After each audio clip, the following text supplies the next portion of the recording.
ওয়ালাইকুম রহমতুল্লাহ। আমি এখন যে জায়গাতে দাঁড়িয়ে আছি এটা হলো লক্ষ্মীপুর জেলার অন্তর্গত রায়পুর উপজেলার ৯ নং দক্ষিণ চরাবাবলী ইউনিয়নের গাইয়াচর নামক একটি বিল। আমাদের ভাষায় আমরা বিল বলি বা অনেকে চর বলে বা কোলা বলে। তো আমি আসলে এমন একটা এই জায়গায় দাঁড়িয়ে আছি, আপনাদেরকে একটা বিষয় দেখানোর জন্য আজকে আসছিলাম। আমি ক্যামেরাম্যান যদি দৃষ্টি আকর্ষণ করি চারিদিকে দেখাতে, চারিদিকে শুধু দেখা, এই চারিদিকে দেখছেন শুধু সোয়াবিন ক্ষেত। আমাদের লক্ষ্মীপুর জেলার যে ঐতিহ্যবাহী সোয়াবিন, সব দিকে চারিদিকে শুধু সোয়াবিন আর সোয়াবিন। এখন মোটামুটি সোয়াবিন ফাঁক ধরছে, মোটামুটি এখন ফাঁকারও সময় হয়ে গেছে সোয়াবিন। তো আসলে আমি এই বিষয়টা সোয়াবিন নিয়ে ভিডিও করতেছি না, ভিডিও করতেছি আমি একটা বিষয় আপনাদেরকে দেখানোর চেষ্টা করব। সেটা হলো এই, আপনার এখানে একজন মানুষ এই এত একটা বিলের ভিতরে, চারদিকে যে বিল, এই বিলের ভিতরে আপনি যদি দেখেন চারিদিকে শুধু বিল, এর মাঝখানে আপনি বলতে পারেন বিলের একদম মধ্য সেন্টারে একটা মানুষ বসবাস করে। আসলে আমি জানি না এখানে কারো একা বসবাস করা সম্ভব হবে কিনা। যদি আমি একটু আগে খোঁজ নিলাম যে উনি বাড়িতে নাই বা ওনার ঘরে নাই।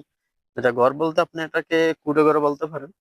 আমি যদি একটু দেখানোর চেষ্টা করি আপনাকে, এই যে চারিদিকে শুধু বিল, চাষ হচ্ছে সোয়াবিন আপাতত। ওইদিকে দানি জমি চাষ হচ্ছে, যেটাকে আমরা এরি ধান বলি।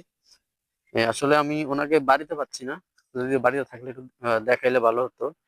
আমি ইনশাল্লাহ হয়তো আরেকদিন এসে ওনার খোঁজ খবর নিব। আমি যদি ওনার ঘরটা দেখাই বা উনি কোথায় ফাঁক শাক করেন, ওনার ঘরের ভিতরে যদিও দেখা যাচ্ছে না। তাই উনি যে এখানে ফাঁক শাক করেন। তো এই যে অবস্থা, আসলে আমরা অনেক অনেক অবস্থানে আছি, ভালো অবস্থানে আছি আমরা জানি। কিছু মানুষ এমন একটা অবস্থানে আছে। আসলে আমরা দুইজন, আমার ছোট ভাই সহ আমরা শুধু দেখতে আসছিলাম। আমার ছোট ভাই মিরাজ।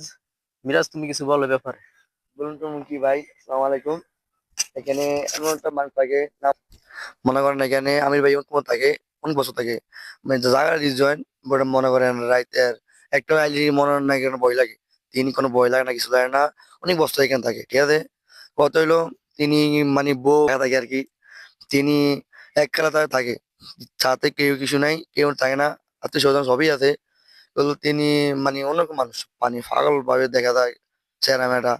তিনি মনে করেন এখানে কলও নাই, মনে করেন আমগো এদিকে অনেক দূরে, মানে অনেক দূর থেকে মানে গোসল করে। মনে করেন বাথরুম টয়লেট নেই, তিনি অনেক দূরে দিয়ে দেয়া বাথরুম করে, পানি আনে গোসল করে। তিনি মনে করেন এখানে সুই গাছ আছে, এই দেখান গাছ দেখানো সুই গাছ আছে, মনে করেন সুই টুই কুমড়া গাছ কদু গাছ এই শ্বাস করে খায়, মোটামুটি খায়। আর তিনি যেই যেই দেখেন জমিটা, তিনি হইলো এই ঘরটা হইলো এই যে এই বড় ভাইয়ের ঘর কত দিছে জায়গা,